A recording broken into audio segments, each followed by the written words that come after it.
प्रिय बंधुओं, आज हम जानेंगे परमात्मा का प्रत्यक्ष दर्शन कैसे हो, परमात्मा कैसे दिखाई दे, परमात्मा कैसे दिखते हैं।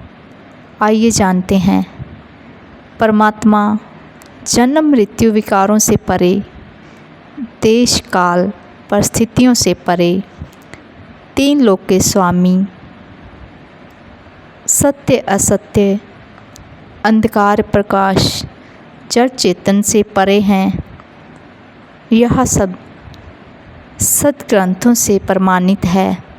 सब सद्ग्रंथ यह ही कह रहे हैं, परमात्मा का ज्ञान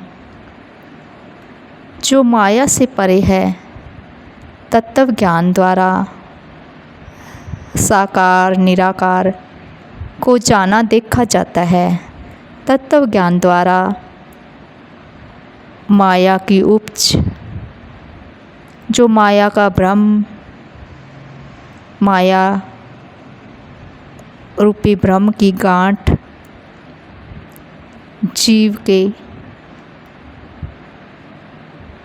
अंदर पड़ चुकी है, वह ज्ञान द्वारा सहज ही खुल जाती है। मन के जितने भी भ्रम हैं वह ही जगत है, मायावी जगत है। माया रूपी गांठ खुलते ही जीव जीते जी मुक्ति को उपलब्ध हो जाता है। परमात्मा द्वारा जगत की उत्पत्ति स्थिति और लय विलय प्रलय करने वाली शक्तियाँ उत्पन्न होती है। यह भी तत्व ज्ञान में देखा जाता है। परमात्मा जानने योग्य है, ज्ञान द्वारा जानने योग्य है। परमात्मा बोध स्वरूप है, ज्ञान स्वरूप है। परमात्मा को देखा जाता है केवल और केवल ज्ञान दृष्टि द्वारा। संसार में जितने भी दृश्य हैं वह शक्ति के द्वारा निर्मित हैं, किंतु परमात्मा दृश्य जगत के भी दृष्टा हैं, साक्षी हैं, सबको देखने वाले हैं। जहाँ ज्ञान भी नहीं, अज्ञान भी नहीं, प्रकाश भी नहीं, न नाम रूप स्थान है, वह जड़ भी नहीं, चेतन भी नहीं, फिर भी वह है और देखा जाता है। वह शब्द रूप तत्व और तत्व रूप शब्द, जो नाम है वही रूप है, जो रूप है वही स्थान है। ज्योति जो कि माया रंग रूप आकार से युक्त होती है, ज्योति का दर्शन दीदार होता है। ज्योति को माया भी कह सकते हैं। संसार में जितने भी शरीर हैं, स्थान हैं, वस्तुएं हैं, वह सब रंग रूप आकार से युक्त हैं, जो माया के ही रूप हैं। माया के ही अनेक रूप हैं। संपूर्ण संसार माया की रचना है, जबकि रचनाकार माया से अलग रहते हैं।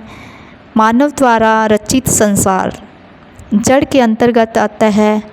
परमात्मा को सद्ग्रंथों में ज्योतियों की भी ज्योति कहा गया है, अर्थात सबका स्रोत, सर्व का आधार, सबका स्वामी, जिसकी संपूर्ण सृष्टि रचना है और परमात्मा स्वयं रचनाकार हैं।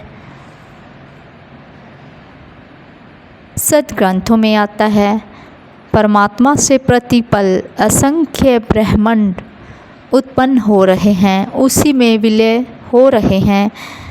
अब प्रश्न उठता है कि जिससे असंख्य ब्रह्मांड पैदा हो रहे हैं और उसी में समा रहे हैं, वह सुप्रीम पावर को हम कैसे जानें, कैसे उसका बोध करें, क्योंकि परमात्मा कोई व्यक्ति नहीं है कि वहाँ हमारे जैसा कोई व्यक्ति होगा, उसको हम देख लेंगे, उसका दर्शन करेंगे। कोई वस्तु नहीं है। वह ना कोई वस्तु है, ना ही कोई स्थान है। अर्थात जड़ जगत के सब व्यक्ति, वस्तुएं, स्थान नाशवान हैं, मायावी हैं, किंतु परमात्मा मायापति है, माया का भी स्वामी है। संसार के जितने भी शरीर हैं वह सब नाम वाले, रूप वाले, स्थान वाले मायावी हैं, मन के भ्रम के कारण ही हैं। ग्रंथों में आता है मन, बुद्धि, चित्त, अहम। इंद्रियों से श्रेष्ठ मन है, मन से श्रेष्ठ बुद्धि है, और बुद्धि से भी श्रेष्ठ चित्त है, और चित्त से श्रेष्ठ अहम, अहंकार अर्थात मैं है। प्रत्येक शरीर में मन, बुद्धि, चित्त, अहम सूक्ष्म रूप में कैसे कार्य करते हैं, यह भी सब ज्ञान नेत्र द्वारा स्पष्ट दिखाई देता है। आज हमको भी ऐसे ज्ञान की ज़रूरत है, परमात्मा को प्रत्यक्ष देखने की ज़रूरत है कि हम परमात्मा के अंदर कैसे हैं, और परमात्मा से हमारा जीवन है, और परमात्मा के ही हम अंदर हैं। यह भी हमको स्पष्ट दिखाई देने लगता है केवल और केवल तत्व ज्ञान द्वारा।